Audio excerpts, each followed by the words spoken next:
नमस्कार। एक बार फिर सभी व्यूवर्स को मेरा हार्दिक अभिनंदन और स्वागत है। आज हम इस चैनल के माध्यम से संधि का टॉपिक पढ़ेंगे जो हर लेवल पे काम आता है, जो आपके स्कूली शिक्षा में चाहे 12th से 12th class, 11th class, 10th class, 6th class, 7, 8, 9, 10 सबके काम आता है। और स्कूली शिक्षा के अलावा संधि का जो टॉपिक है वो आपके कंपटीशन एग्जाम में भी काम आता है। सबसे ज़्यादा और सबसे जो ज़्यादा प्रश्न पूछे जाने वाला और जिनको बच्चे सबसे ज़्यादा कठिन मानते हैं टॉपिक को, वो है संधि। लेकिन अगर संधि जो है वर्णों का सही तरीके से हमारे पास ज्ञान हो तो हम संधि को बिल्कुल आसान तरीके से समझ सकते हैं। तो इसी संबंध में हम आज संधि का टॉपिक लेंगे और शुरू करेंगे। संधि अपन पढ़ते हैं। संधि जो है ये आपके हिंदी में भी शब्द आता है, ये आपके विज्ञान में भी शब्द आता है, इतिहास में भी शब्द आता है। संधि शब्द का अगर अपन अर्थ माने तो इसका मतलब अगर अलग अलग क्षेत्रों के अंदर आता है, संधि का मतलब समझौता भी होता है। संधि का मतलब समझौते के अलावा मिलना भी होता है। संधि का अर्थ मिलना या मेल भी होता है। और इसको अगर आप संधि का अर्थ मिलना मेल भी है और अगर इसी संधि शब्द का अर्थ आप इंग्लिश में लेंगे तो इसका अर्थ जॉइनिंग भी होता है। तो इन शब्दों से अपन समझ चुके। सामाजिक में आप देखेंगे तो अलग अलग लोगों के बीच में संधियां होती थी। दो राजाओं के बीच में, दो अलग अलग सामंतों के बीच में संधियां होती थी। युद्ध की स्थिति को टालने के लिए संधियां होती थी, वो समझौता कहलाता था। ऐसे कैसे संधि का हिंदी में अर्थ लेंगे तो उसका अर्थ मिलना होता है, ज्वाइन होना होता है, जुड़ना होता है। अब अगर अपन बात करें इसकी परिभाषा की कि संधि की परिभाषा क्या होती है, तो अगर अपन इसकी परिभाषा लें कि संधि कहते किसे हैं, तो आप कह सकते हैं संधि जो है वर्णों पर निर्भर करती है। तो आप कह सकते हैं कि दो वर्णों के मेल से होने वाला विकार। अब यहां पर विकार का मतलब है परिवर्तन। विकार कहते हैं परिवर्तन को, यानी कि दो वर्णों के मेल से जो विकार होता है उस विकार को, उस परिवर्तन को ही हम संधि कहते हैं। ये संधि की परिभाषा है, डेफिनेशन है।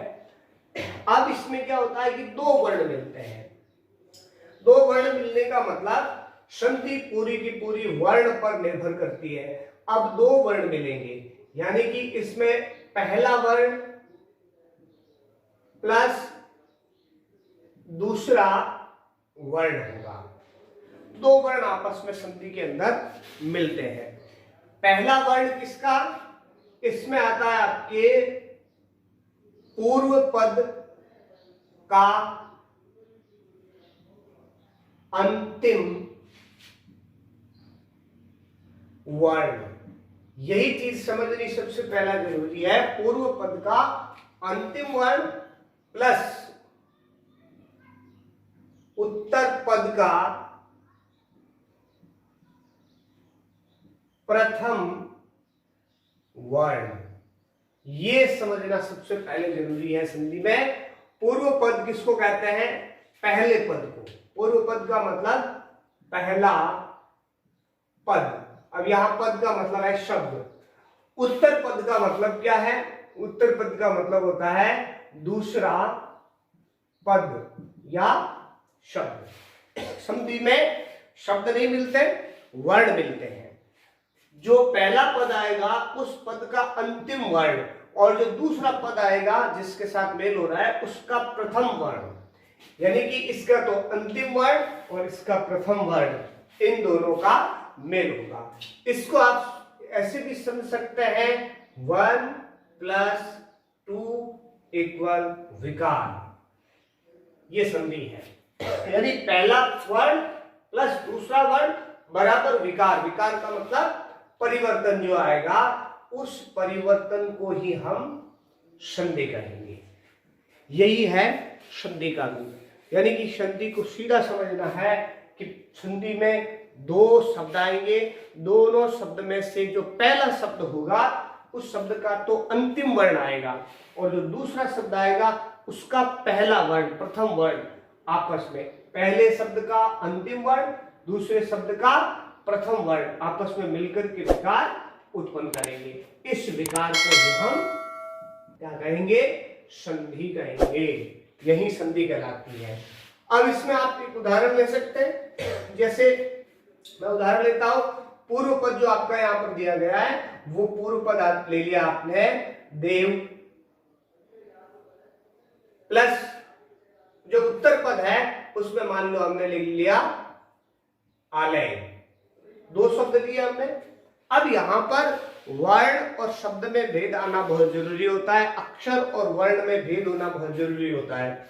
यहां पर अगर आप देखें तो वह तो इसका है अंतिम अक्षर, ये इसका अंतिम अक्षर है वह, लेकिन इस व के अंदर अपन माने कि अंतिम वर्ण क्या है, अंतिम ध्वनि कौन सी है। वर्ण का मतलब ध्वनि, तो अंतिम ध्वनि जो है इसके अंदर आती है आपके व प्लस अ की। इस व के अंदर व और अ है, यानी अंतिम वर्ण, अक्षर नहीं लेना है, अंतिम वर्ण लेना है हमें। अक्षर और वर्ण में अंतर यही है कि क तो अभी क्या है? वर्ण है, इसमें प्लस आप अ जोड़ देंगे तो ये क बनेगा, ये अक्षर कहलाएगा। अक्षरों में संधि नहीं होती है, संधि वर्णों में होती है। इसलिए यहां व है, व के अंदर अ मिला हुआ है, तो अंतिम ध्वनि जो है, अंतिम वर्ण जो है देव का, वो है अ। अब यहां का अ लेना है हमें, और यहां अगर अपन देखें तो आले के अंदर पहला वर्ण जो है वो की ध्वनि आती है आपके आ की। अब हमें क्या करना है? इस अ और आ को जोड़ना है, प्लस करना है। जैसे ही आप अ और आ को जोड़ेंगे तो इन दोनों से क्या बनेगा? आ बन जाएगा। कैसे बनता? आगे नियम में पढ़ेंगे। आ बनेगा तो ये आ कहां चला जाएगा? इस वर्ण के ऊपर, क्योंकि इसमें से अ निकल गया। निकलने से ये व क्या हो गया? आधा हो गया है। इसको पूरा करने के लिए इसके साथ अ, आ, ई कोई भी स्वर जोड़ना पड़ेगा। जैसा कि पीछे वर्णमाला में हमने पढ़ा था कि वर्ण का उच्चारण करने के लिए उसमें स्वर जोड़ना बहुत जरूरी होता है। अब यहां व हो गया आधा, यानी कि ये वर्ण बन गया है। अब इसको अक्षर बनाने के लिए इसमें कोई ना कोई स्वर जोड़ना बहुत जरूरी है। तो यहां स्वर कौन सा जुड़ेगा? कि आ जुड़ेगा, क्योंकि आ बना। तो व में जैसे ही आपके आ जुड़ेगा तो क्या क्या बन जाएगा? वा बन जाएगा। अब वा, व का क्या बन गया? वा, पीछे क्या है? दे, तो यहां हो जाएगा दे। यहां आ कहां चला गया? व के अंदर, तो पीछे क्या बचा? लय, तो हम लिख देंगे लय, तो शब्द बन जाएगा आपका देवालय। तो अब संधि कहां हुई है? देव और आलय में नहीं हुई है, संधि केवल व के अ और आलय के आ में हुई है, केवल दो वर्णों में हुई है।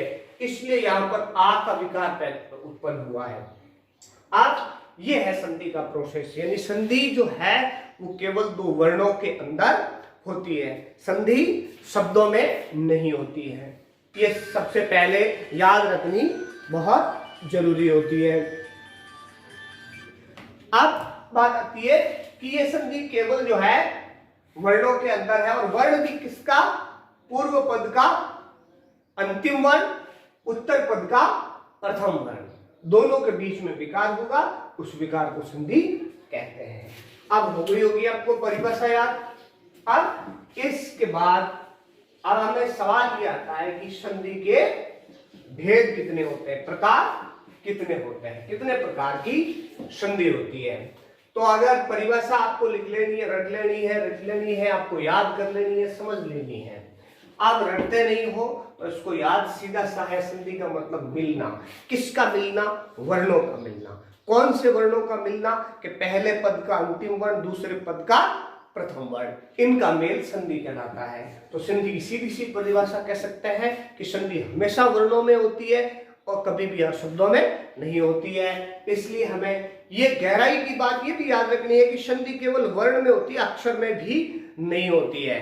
अंतिम वर्ण के अंदर ही केवल संधि का मेल होता है। तो यहाँ पर दो वर्णों के मेल से जो होने वाला विकार है उसी को हम संधि कहेंगे। ये तो हो गए आपके परिभाषा। अब बात आती है कि संधि के भेद कितने होते हैं। भेद अगर अपन करें संधि के तो आ जाएंगे आपके, भेद का मतलब प्रकार है। हमने पीछे वर्णमाला में पढ़ा था कि वर्ण 3 प्रकार के होते हैं। वर्णमाला में वर्ण 3 प्रकार के होते हैं, जिसमें एक आता है आपका स्वर, 11 तो स्वर है, और उसके बाद व्यंजन जो हमने पढ़ा था उसमें आता है आपके 33 व्यंजन आते हैं। एक दो वर्ण और आते हैं आपके, जिसमें वर्ण आता है, एक आता है अंग जो अ का ही एक अनुरूप है, और एक आता है अह, ये और आते हैं अनुस्वार और विसर्ग। इस अह को हम क्या कहते हैं, विसर्ग कहते हैं, इसको विसर्ग कहा जाता है। तो ये 3 क्वालिटी के जो है आपके वर्ण 3 तरह के आ जाते हैं। तो इन 3 आधारों पर, वर्णों के आधार पर, हमने जैसे भी कहा कि वर्ण के आधार पर ही वर्ण का ही मेल होता है। तो वर्ण हिंदी में 3 प्रकार के हैं, इसलिए 3 तरीके से स्वर्ण आपस में मिल सकेंगे, उन तीनों के रूप। अब ये रूप किसके आधार पर बनते हैं? संधि के रूप हमेशा प्रथम वर्ण, प्रथम जो पद होता है के अंतिम वर्ण पर निर्भर होता है। संधि का प्रकार किसके आधार पर बनाया गया है? प्रथम पद के अंतिम वर्ण के मिलने के आधार पर संधि के 3 रूप बनाए गए हैं। यानी पहला पद के अंदर अंतिम वर्ण क्या है, और स्वर है तो स्वर संधि, व्यंजन है तो व्यंजन संधि, विसर्ग है तो विसर्ग संधि है। इस आधार पर 3 रूप बनाए गए संधि के। अब 3 रूप कौन सा? एक पहला आ जाता है आपके स्वर, जिसको कहते हैं स्वर संधि। दूसरा रूप आता है जिसमें हिंदी में होता है व्यंजन, तो आ जाएगा व्यंजन संधि। और तीसरा रूप जो इसका संधि का आ रहा है वो विसर्ग है, तो आपके आ जाएगा विसर्ग संधि। ये 3 प्रकार से 3 रूप संधि के आते हैं। अब इन 3 रूपों में किसके आधार पर बनाए गए हैं?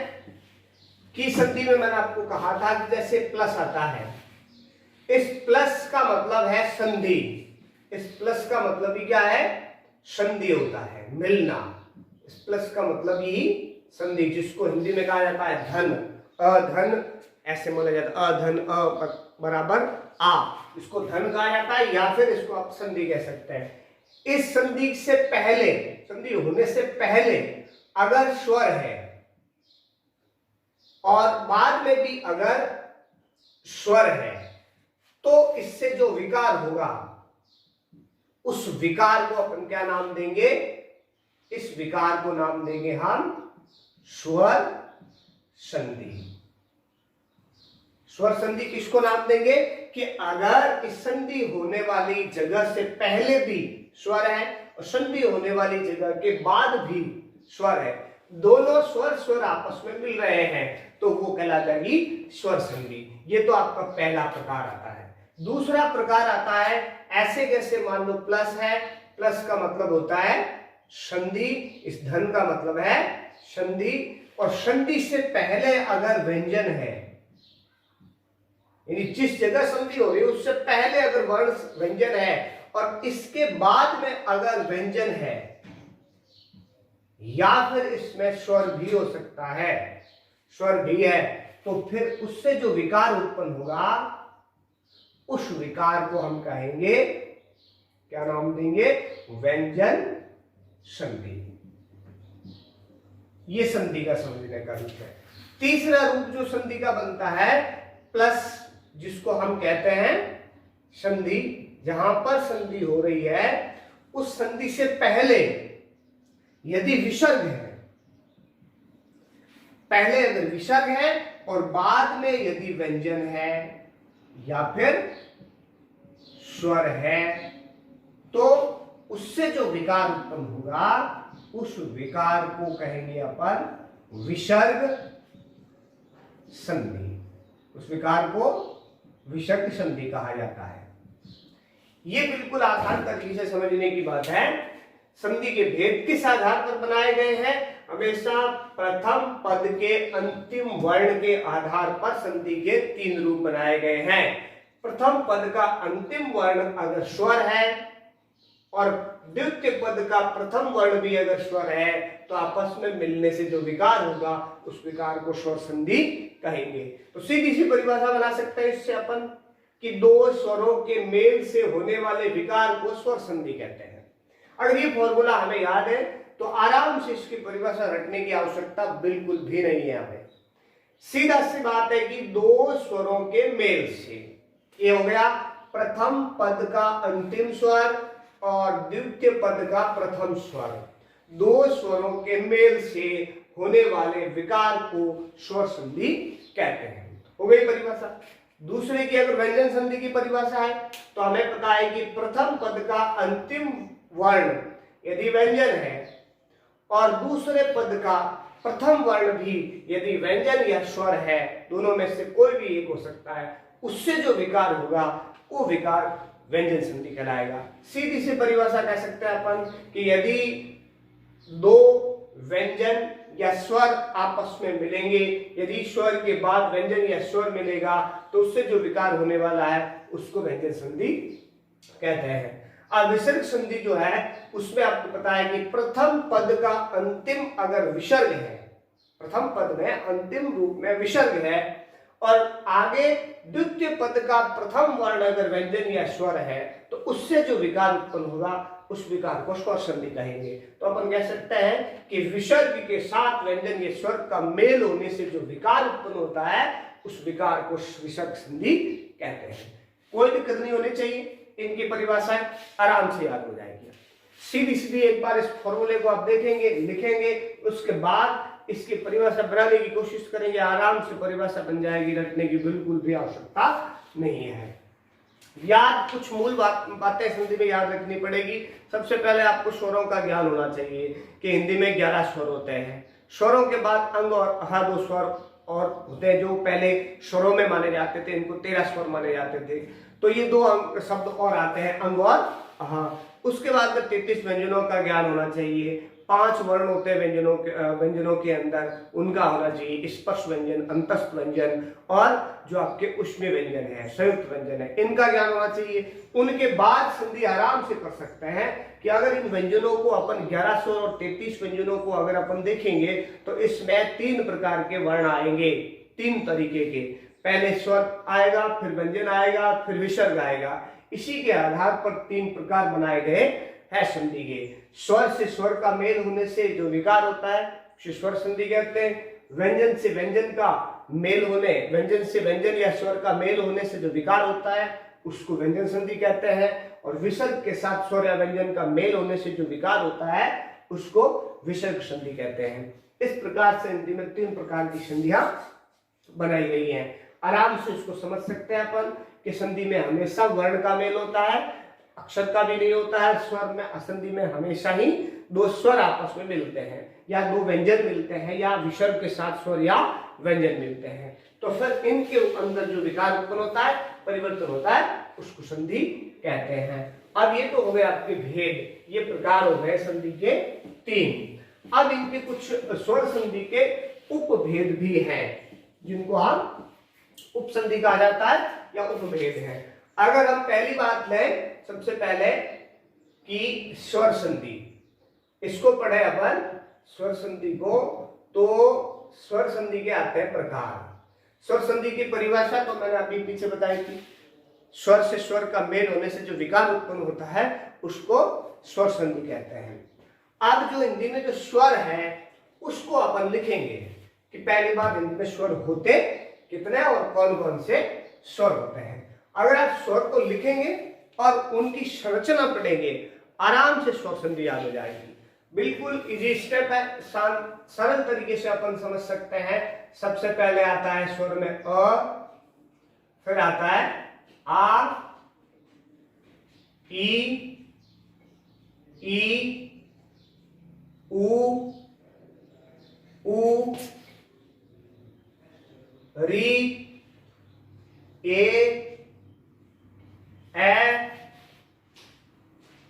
ओ, ये हिंदी के अंदर स्वर आते हैं। अगर इनको हम जोड़ों में बनाए तो हिंदी के अंदर 5 जोड़े बनते हैं स्वर के। इनको आप नंबर दे सकते हैं 1, 2, 3, 4 और 5 नंबर दे दिए। 5 जोड़े बनते हैं। अब हमें पता करना है कि ये जोड़े कैसे कैसे मिलेंगे। तो सबसे पहले अपन इन एक जोड़े को क्या कहते हैं, सजातीय स्वर। इनको सजातीय स्वर कहा जाएगा। ये आपस में सजातीय, ये आपस में सजातीय, ये आपस में और ये आपस में सजातीय स्वर कहलाते हैं। अब इनको सजातीय स्वर क्यों कहते हैं कि वह स्वर जिसकी उत्पत्ति और संरचना समान हो, उस स्वर को हम सजातीय स्वर कहते हैं। तो अ और आ का उच्चारण स्थान एक ही है, इसलिए सजातीय स्वर है। ई और ई एक ही है, उच्चारण स्थान, इसलिए सजातीय स्वर है आपस में। अब हमें पता करना है कि स्वर कितने तरीके से मिलेंगे और उतनी प्रकार की स्वर संधि बन जाएगी। तो अगर अपन पहला बिंदु लें कि आप जोड़ा नंबर लें 1, पहला जोड़ा है और इस पहले जोड़े का मेल हम पहले जोड़े के साथ ही करें, यानी कि अ और आ को अ और आ के साथ ही मिलाएं। उसके बाद दूसरा नंबर आता है आपका कि पहले जोड़े के साथ हम दूसरा जोड़ा मिला लें। फिर आता है कि पहले जोड़े के साथ आप तीसरा जोड़ा मिला लें। फिर पहले जोड़े के साथ जो आपका सिंगल ई आता है ये मिला लो, पहले जोड़े के साथ आप री मिला लो, एक ही आता है इसका भी। उसके बाद पहले जोड़े के साथ आपको क्या मिलाना है, चौथा जोड़ा मिला लेना है। फिर पहले जोड़े के साथ पांचवा जोड़ा मिला लेना है। इनको आपस में मिलाएंगे तो इनसे जो विकार होगा वो संधि के प्रकार आ जाएंगे, जो आपके स्वर संधि में आता है। उसके बाद में आगे नंबर आएगा, नंबर लेना है आपको दूसरा जोड़ा 2 के साथ अगर आप 1 जोड़ेंगे, पहला जोड़ लेंगे।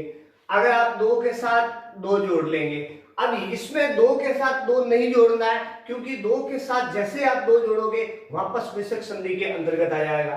लेकिन एक बार अपन लगातार लिखने के लिए लिखते हैं कि 2 के साथ 2 जोड़ेंगे, फिर 2 के साथ 3 जोड़ लेना आपको, फिर 2 के साथ री जोड़ लेना है, फिर 2 के साथ जो आपका 4 जुड़ जाएगा, फिर 2 के साथ 5 जोड़ लेना है। इनसे जो स्वर मिलेंगे आपस में वो भी संधि का प्रकार हो जाएगा। उसके बाद लगातार आपको 3 के साथ 1 जोड़ना है, 3 के साथ 2 जोड़ना है, 3 के साथ 3 जोड़ना है, और 3 के साथ 4 और 3 के साथ 5 जोड़ लेना है। ये संधि आराम से इसको आप कर लेंगे। उसके बाद में नंबर आएगा चौथा, 4 के साथ 1 जोड़ लो, 4 के साथ 2 जोड़ लो, 4 के साथ 3, 4 के साथ 4 और 4 के साथ 5, 4 के साथ 6 जोड़ लेना है। यानी कि ये नंबर लगे हुए हैं, उन नंबरों को आपस में जोड़ेंगे तो संधि के रूप बन जाएंगे। जैसे 1 के साथ 1 जोड़ना, इसका मतलब है आपका कि आप अ और आ के साथ अ और आ का मेल करना है। अ और आ के साथ अ और आ, इसका मतलब है कि जो संधि का प्रथम पद आएगा उस प्रथम पद के अंतिम जो वर्ण है वो भी अ या आ होना चाहिए। द्वितीय पद जो आएगा उस पद का प्रथम वर्ण अ और आ होना चाहिए। आपस में दोनों मिलेंगे तो बनेगा क्या, इनमें जो बड़ा है वो, इन दोनों में जो बड़ा कौन है, इसमें भी आ बड़ा है, इसमें भी आ बड़ा है, तो क्या बनेगा आपकी आ बनेगा। अब आ बना मतलब बड़ा हो गया। बड़े को हिंदी में क्या कहते हैं, दीर्घ कहते हैं। तो बड़े को दीर्घ कहते हैं तो दीर्घ संधि हो गई। इन दोनों में जो स्वर बड़ा है वही बनेगा आपस में मिलने से। अब बड़ा बना इसलिए इसका नाम पड़ गया दीर्घ संधि। दीर्घ का मतलब बड़ा है, तो इसमें मेल हो गया आपका, दीर्घ संधि का मेल हो गया। अब अगर अपन इसकी बात करें कि एक पहले जोड़े में दूसरा जोड़ा मिलाना है आपको, तो आप मिला लीजिए कि अ और आ के साथ यदि आप प्लस करेंगे ई और ई तो क्या बनेगा। पीछे मैंने जब वर्णमाला पढ़ाई थी आपको स्वरों के बनने के तरीके बताए थे। मूल रूप से स्वर कितने होते हैं? मूल स्वर कौन कौन से होते हैं? 3 बताए थे, अ, ई और उ। ये मूल 3 स्वर होते हैं। उसके अलावा जो पीछे स्वर बचते हैं वो सारे स्वर किस प्रकार के होते हैं? 8 स्वर किस प्रकार के होते हैं? वो होते हैं संयुक्त स्वर में होते हैं। और संयुक्त स्वर का निर्माण किन किन से होता है वो आपको पिछला वीडियो देखना पड़ेगा। और मैंने आपको बताया था कि कौन सा स्वर किससे बनता है। मूल स्वर तो 3 ही होते हैं, अ, ई और उ।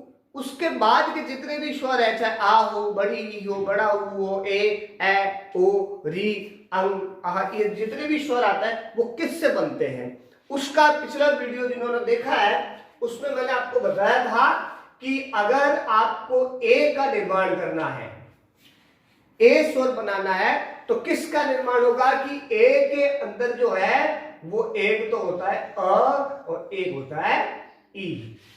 अ और ई मिलके ए बनाते हैं। अब अ और ई मिलके ए बनाएंगे, यानी कि हमारे पास क्या मिल रहा है? अ और ई मिल रहा है, और यहां पर आ और बड़ा ई मिल रहा है, तो इन दोनों के मेल से क्या बनेगा?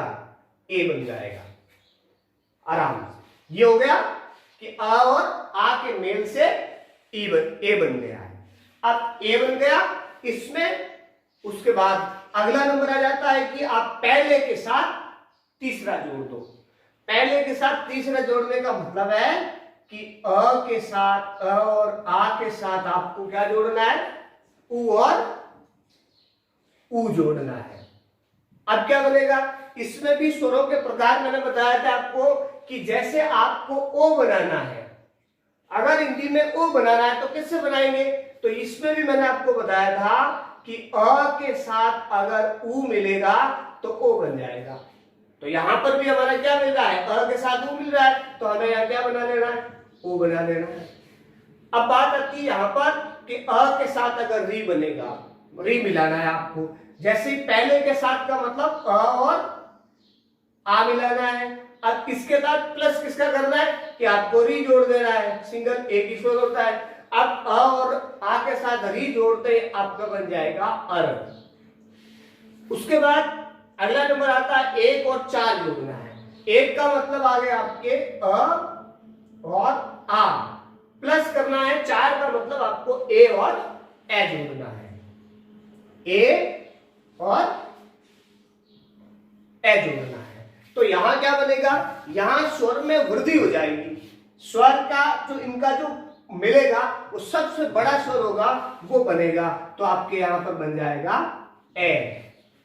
उसके बाद आपको 5वां जोड़ा जोड़ देना है, ओ और ओ के अ और आ के साथ 5वें जोड़े का मतलब है ओ और अ मिलाना है आपको। तो क्या बनेगा? इससे जो इसमें सबसे बड़ा है, इसमें सबसे बड़ा स्वर कौन है? अ है, तो आपका अ बन जाएगा। ये तो संधि के निर्माण मैंने आपको बताए थे कि इस प्रकार से आप संधि का निर्माण कर सकते हैं। अब अगर जिनको ये पता है कि स्वर कैसे बनते हैं वो आराम से स्वर संधि कर सकते हैं। कुछ भी आपको रटने की या याद करने की आवश्यकता नहीं है। सीधा सीधा आपको सिंपल पता होना चाहिए कि स्वर किससे बनता है। अब इसको मैं सिंगल पास में लिख करके बता देता हूं। और अ, आ, ई, उ, री, ए, ओ और अ। ये आपके आ गए, ये स्वर है। इनका सिर्फ निर्माण करना है। ये तो आपका मूल स्वर है, किसी से नहीं बना हुआ है। ये किससे बना हुआ है कि अ प्लस अ। ई आपका मूल स्वर है, किसी से मिलकर नहीं बना हुआ है।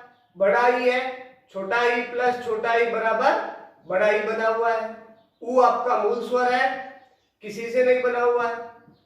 बड़ा उ है तो उ प्लस उ मिल गया।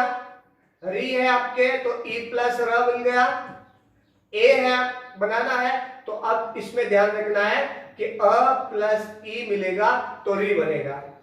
ए है तो इसमें आपका बड़ा ई बनाना है तो छोटा ए प्लस अ मिल जाएगा। और बड़ा उ बनाना है, छोटा उ बनाना है तो अ के अंदर आपको उ मिलाना है। और बड़ा ओ बनाना है तो ओ के अंदर अ मिलाना है। बस यही स्वर के संधि के 5 प्रकार हैं, 5 भेद आ जाएंगे। अब कैसे भेद आते हैं 5, देखो उसको समझते हैं अपन कि अगर मूल स्वर से मूल स्वर मिलता है तो वो दीर्घ होता है, बड़ा होता है, ये याद रखना है। मूल स्वर से मूल स्वर मिलते ही यानी अ और अ मिलके आ हो जाएगा, आ और आ मिलके आ हो जाएगा, ई और ई मिलके ई हो जाएगा, बड़ा ई और बड़ा ई मिलके ई हो जाएगा, उ और उ मिलके उ हो जाएगा, री और री मिलके री हो जाएगा। इस सब के अंदर क्या आएगी? दीर्घ संधि आएगी। ये मूल स्वर माने जाते हैं। एक ही बात, दीर्घ संधि के अंदर मूल स्वर आपस में मिलकर के दीर्घ हो जाते हैं। और मूल स्वर कौन कौन से? अ, ई और उ। इनका आपस में अगर मेल होता है तो दीर्घ हो जाएंगे। तो यहां पर अ और आ मिलके दीर्घ हो जाएंगे, आ और आ मिलके दीर्घ हो जाएंगे, और ई और ई मिलके दीर्घ हो जाएंगे, ई और ई मिलके दीर्घ हो जाएंगे, उ और उ मिलके दीर्घ होंगे, बड़ा उ और बड़ा उ मिलकर के दीर्घ होंगे, री और री मिलके दीर्घ हो जाएंगे। और री और री संस्कृत में आता है, हिंदी में प्रयोग नहीं होता है, लिखा जाता है स्वरों के अंदर, हिंदी में इसके शब्द नहीं आते हैं। बड़ी री केवल संस्कृत में आती है, इसलिए संस्कृत में 13 स्वर माने गए हैं, यहां पर हिंदी में नहीं आती है। चलिए उसके बाद यहां अब चेंज होता है आपका, यहां चेंज क्या होता है कि अगर ए जो निर्माण हुआ है वो हुआ है विपरीत यानी असमान स्वरों से, विजातीय स्वरों से ए का निर्माण हुआ है। अभी तक हम ऊपर जो जोड़ रहे थे वो सजातीय स्वर आपस में मिल रहे थे, अब हमें विजातीय स्वरों को हमने जोड़ा है, अ और ई मिली है तो ए बना हुआ है, यानी कि शब्द के गुण में परिवर्तन हो गया। यहां गुणारोप होता है, ठीक है। गुणारूप होने का मतलब क्या है कि यहां पर 2 विपरीत स्वर मिलकर के एक तीसरा अन्य स्वर बना दिया, जिसका इन तीनों का आपस में कोई मेल नहीं है। न तो अ और ई का कोई मेल है, क्योंकि अ और ई की समान उत्पत्ति नहीं है, दोनों की अलग अलग है। और इन दोनों के मिलने से जो उत्पाद बना है ए, वो ए भी इन दोनों से कहीं भी मेल नहीं खाता है, क्योंकि ए की उच्चारण जो स्थान है वो अलग है, अ का उच्चारण स्थान अलग है, ई का उच्चारण स्थान अलग है, इसलिए इसके गुणात्मक परिवर्तन हो गया। ये गुणात्मक परिवर्तन जहां जहां भी होगा वहां कौन सी संधि आ जाएगी? गुण संधि आ जाएगी। जब स्वर आपस में मिलकर गुणात्मक परिवर्तन कर लेते हैं तो वहां गुण संधि आ जाती है। और यहां पर भी कौन सी संधि आ जाएगी? आपके अ और ए मिलकर के दीर्घ हुआ है, स्वर में वृद्धि हुई है, जहां स्वर में वृद्धि होती है वहां वृद्धि संधि हो जाती है। अब अंतर दीर्घ संधि में और वृद्धि संधि में अंतर है, दोनों लगभग समान दिखने वाली संधियां हैं, क्योंकि यहाँ स्वर दीर्घ होता है, यहाँ वृद्धि होती है। वृद्धि और दीर्घ में अंतर क्या है? कॉमन सीधा सा अंतर है, दीर्घ का मतलब तो है बड़ा, इसका मतलब तो स्वर मिलकर के बड़ा। अब बड़ा कब होगा स्वर? जब समान स्वर मिलेगा। स्वर हमेशा बड़ा तब होता है जब समान स्वर आपस में मिलते हैं। और वृद्धि का मतलब सीधा सा है बढ़ना, स्वर बढ़ जाता है। और बढ़ना का मतलब कि असमान स्वर आपस में मिलकर के भी बढ़ जाते हैं, उन स्वर में वृद्धि हो जाती है। इसमें असमान स्वर मिलते हैं, इसमें समान स्वर मिलते हैं, इसलिए दोनों में अंतर है संधि के अंदर। तो ये दीर्घ संधि तो समान स्वरों से मिलकर के दीर्घ हो जाता है, वृद्धि संधि के अंदर असमान स्वर मिलकर बड़े हो जाते हैं, इसलिए वृद्धि संधि है। ओ और ओ के अंदर भी मिला करके अ और उ बनता है, तो ओ और अगर साथ मिलेगा तो इसमें भी आपके बड़ा ओ बन जाएगा, वृद्धि हो जाएगी, वृद्धि संधि हो जाएगी, और इसमें भी वृद्धि संधि। इस प्रकार से यहां 3 प्रकार की संधि आती है। मूल रूप से स्वर इतने ही प्रकार के होते हैं, लेकिन उनमें एक अयादी संधि और है जिसका मेल होता है आपके अलग अलग स्वरों का मिलकर के वर्ण के अंदर अयादी संधि का भी निर्माण होता है। और अयादी संधि के अंदर स्वर जो मिलते हैं, ए के साथ अगर अ मिलता है तो अयादी संधि आती है, बड़ा ए के साथ अगर अ मिलेगा तो वहां अयादी संधि भी आ जाएगी।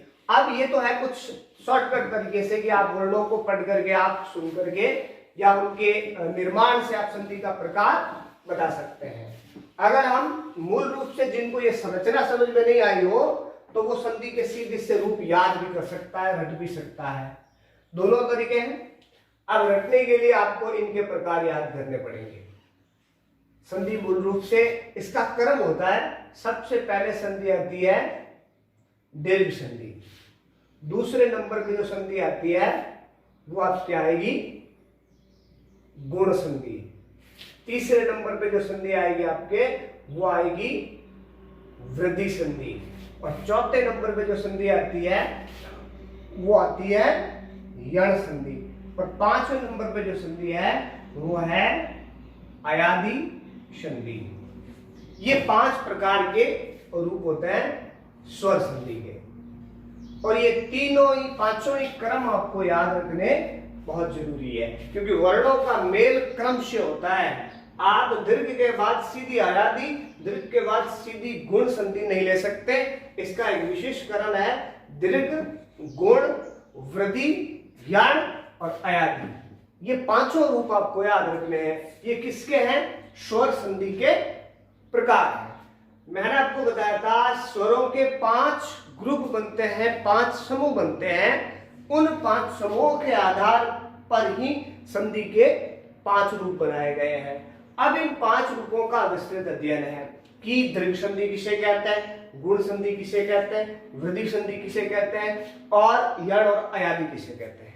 अब इसकी परिभाषा याद करने के लिए साथ साथ इसकी एक आसान तरीका है कि सबसे पहले हमें दिमाग ये लगाना है कि किसी संधि को दीर्घ संधि क्यों कहते हैं। अगर किन्हीं 2 वर्णों के मिलने से जो गुण संधि हुई है उसको गुण संधि को गुण संधि क्यों कहते हैं।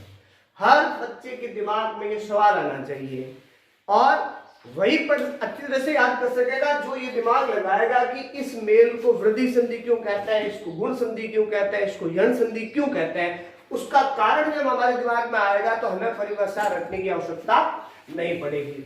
अब सबसे पहला अगर अपन लें कि दीर्घ संधि को दीर्घ संधि क्यों कहते हैं, तो इसमें देखो आप पीछे आपने पढ़ा था कि अ और आ के बाद जब कोई भी स्वर वापस आएगा अ और आ, तो इन दोनों के मेल से क्या बनता है? आ बनता है। अब इसमें अपन मेल में ध्यान रखें कि एक छोटा स्वर है, एक बड़ा स्वर है, एक छोटा है, एक बड़ा है। छोटा और बड़ा आपस में मिलकर के बनाता क्या है? बड़ा बन रहा है। बड़ा स्वर बनने के कारण ही इसका नाम दिया गया है दीर्घ, क्योंकि शुद्ध हिंदी में व्याकरण के अंदर बड़े का दीर्घ रूप होता है, तत्सम रूप है ये, बड़ा तद्भव रूप है, तो दीर्घ संधि नाम दे दिया गया इसको। क्यों दिया?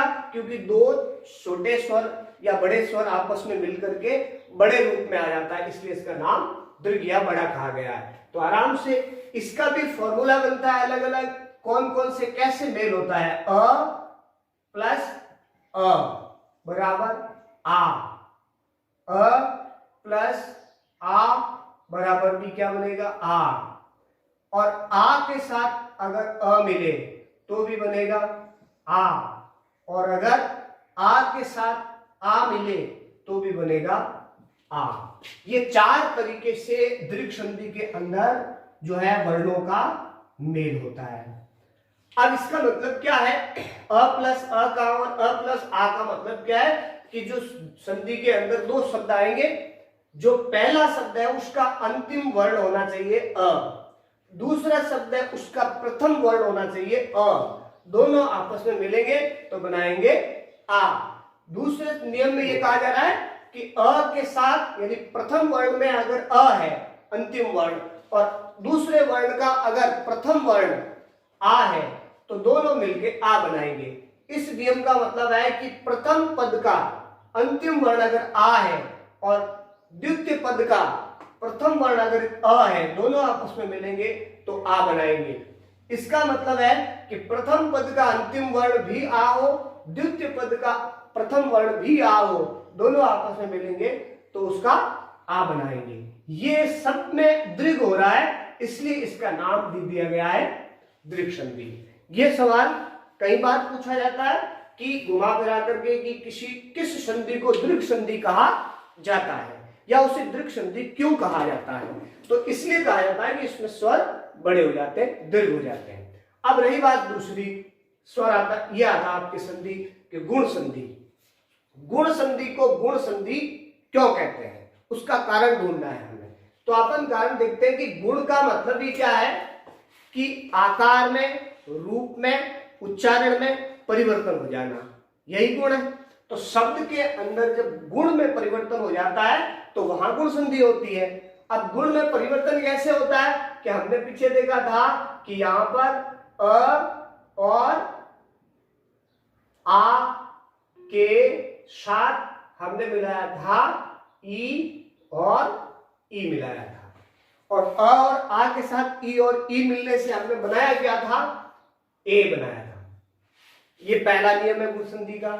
फिर हमने बनाया था कि यहां पर दूसरा नियम इसका है कि अ और आ के साथ अगर उ और उ मिलेगा तो हमारा ओ बन जाएगा। ये हमने दीर्घ संधि के अंदर, गुण संधि के अंदर। इसमें आप देखिए कि यहां है अ और आ, दोनों आपस में समान सजाती है, ई और ई आपस में सजाती है, लेकिन अ और आ, ई और ई ये आपस में मिलेंगे तो सजाती नहीं है। ये यहां दो विजातीय स्वर आपस में मिल रहे हैं, और दो विजातीय स्वर मिलकर के जो तीसरा स्वर बना रहे हैं वो भी विजातीय है, वो भी इन दोनों स्वरों से को मेल नहीं खाता है। यानी कि इनकी भी उत्पत्ति अलग है, इसकी उत्पत्ति अलग है, इसकी अलग है। जब इसमें गुण में परिवर्तन हो गया इसलिए संधि का नाम दे दिया गुण संधि। तो इस गुण संधि को गुण संधि क्यों कहते हैं, क्योंकि इसमें दो विजातीय स्वर मिलकर के स्वर के अंदर जो तीसरा स्वर बनेगा वो गुणों में इन दोनों स्वरों से अलग होगा, इसलिए इसका नाम गुण संधि दे दिया गया। अब परिभाषाएं पीछे हमने देख ली सबकी। अब इसका नाम आ जाता है कि वृद्धि संधि को वृद्धि संधि क्यों कहते हैं। तो उसका कारण है, देखो वृद्धि संधि के अंदर अगर आप देखेंगे तो इसमें दो स्वर मिलते हैं आपस में, अ और आ होता है, और इसका जो आप मेल करेंगे, अ और आ का मेल करेंगे, आगे अगर कोई भी दीर्घ आ जाएगा ए और ए मिलेगा तो किस में बदल जाएगा, इसमें जो सबसे बड़ा है ए बड़ा है तो ए में बन जाएगा। यानी कि यहां पर शब्द की वृद्धि हो गई वर्ण की। यहां पर छोटा स्वर और यहाँ के छोटे स्वर से, यहाँ के बड़े स्वर से, यहाँ के बड़े स्वर से आपस में मिले और बड़ा हो गया, ये वृद्धि हो गई स्वर के अंदर, इसलिए इसका नाम पड़ गया वृद्धि संधि। तो वृद्धि संधि को वृद्धि संधि क्यों कहते हैं, क्योंकि यहाँ दो विजातीय स्वर मिलकर के स्वर में वृद्धि कर देते हैं, इसलिए इसका नाम वृद्धि संधि है। बात आती है कि यण संधि को यण संधि क्यों कहते हैं। उसका कारण भी है कि यण का मतलब क्या है, आप संस्कृत के अंदर पढ़ेंगे तो शब्द आता है कि यण वर्ण, इक वर्ण। इसका यण संधि का संस्कृत में सूत्र भी है इको यणची। इको यणची का मतलब यही है कि जो इक वर्ण है वो यण वर्ण में बदल जाते हैं। अब यण वर्ण कौन कौन से कहलाते हैं, य, र, ल और व, ये चारों वर्ण यण वर्ण कहलाते हैं, इसलिए इसका नाम दिया गया यण संधि। क्यों, क्योंकि इसमें दो आपस में स्वर मिलकर के यण वर्णों में बदल जाते हैं, इसलिए इसका नाम भी दे दिया गया आपके यण संधि।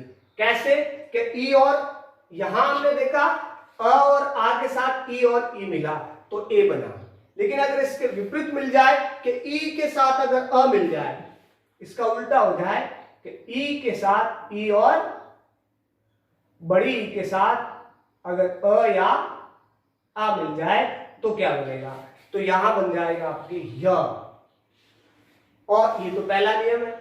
अगर आपके ऊ और ऊ के साथ अगर स्वर मिल जाए अ और आ तो क्या बनेगा, अ और आ मिलेगा तो व बन जाएगा, और री मिल जाएगा, री के साथ कोई अन्य स्वर मिल जाएगा तो इसके अंदर बन जाएगा र।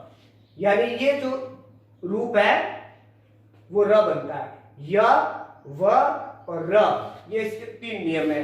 ये तीनों वर्ण कौन से कहलाते हैं, यण वर्ण कहलाते हैं, इसलिए संधि का नाम भी क्या पड़ गया, यण संधि नाम पड़ गया। तो यण संधि को यण संधि क्यों कहते हैं, क्योंकि यहाँ पर दो विजातीय स्वर मिलकर के यण वर्ण में बदल जाते हैं, इसलिए इसको यण संधि कहते हैं। अयादी संधि को अयादी संधि क्यों कहते हैं, उसका भी एक कारण, अयादी में शब्द आया है आय, आय का मतलब और बाद में है आदि, इसका अगर विग्रह करें तो अय प्लस आदि आता है। आदि का मतलब होता है और भी, आगे और भी होते हैं, और आदि के दो अर्थ होते हैं, एक शुरुआत होता है इसका, और एक होता है किसी भी शब्द के पीछे अपन आदि लगाते हैं कि ए बी सी डी आदि, इसका मतलब है और भी है। तो अ और आदि का मतलब अ जैसे और भी शब्द है। अ जैसे और शब्द कौन कौन से? अ, आय, औ और आओ, ये रूप बनते हैं इसके अंदर, इसलिए इसका नाम दे दिया गया अ आदि। इन चारों को एक साथ अ आय औ संधि ना कह करके सिर्फ एक शब्द को ले लिया अ आदि, मतलब अ जैसे आदि शब्द बनते हैं, उस संधि को अपन अयादि संधि कहते हैं। तो ये संधि के प्रकार हो गए आपकी 5 प्रकार की स्वर संधि है, और पांचों संधियों को उस नाम से क्यों पुकारते हैं और इसकी परिभाषा क्या है। अब आपका इस वीडियो के बाद में होमवर्क का काम है। होमवर्क का काम ये है कि संधि किसे कहते हैं, कितने प्रकार की होती है, फिर इन पांचों संधियों की परिभाषाएं लिख करके आप फोटो खींच के चेक करवाएंगे। ये काम करेंगे, उसके बाद हम अगला काम अच्छी तरह से पढ़ेंगे, इनके सबके उदाहरण पढ़ेंगे। सबसे ज्यादा बात यह है कि आप खुद वीडियो देखते हैं तो अपने साथी को भी, जो आपके स्कूल में सहपाठी है, उसको भी आप प्रेरित करिए कि आज हमारे इस चैनल पर ये वीडियो आया स्कूल की तरफ से, इसको देखो और ये सवाल इतने महत्वपूर्ण है, उनको करो। आप अगर 5, 10, 20, 50 बच्चे देख रहे हैं तो उन बच्चों का कर्तव्य बनता है कि वो अपने साथी को कम से कम 1-2 साथी को प्रेरित करें। कुछ बच्चे अभी भी नहीं देख रहे हैं, अब पता नहीं स्कूल कब खुले, ये ना आपके हाथ में ना हमारे हाथ में है, लेकिन पढ़ना तो हमारे हाथ में है। शिक्षा को हम नहीं रोक सकते, पढ़ाई पर कोई लॉकडाउन नहीं है, हम पढ़ा रहे हैं, आपको पढ़ना है, बस इस वीडियो को देखना है और अपने घर पे बैठ करके खुद भी देखना है।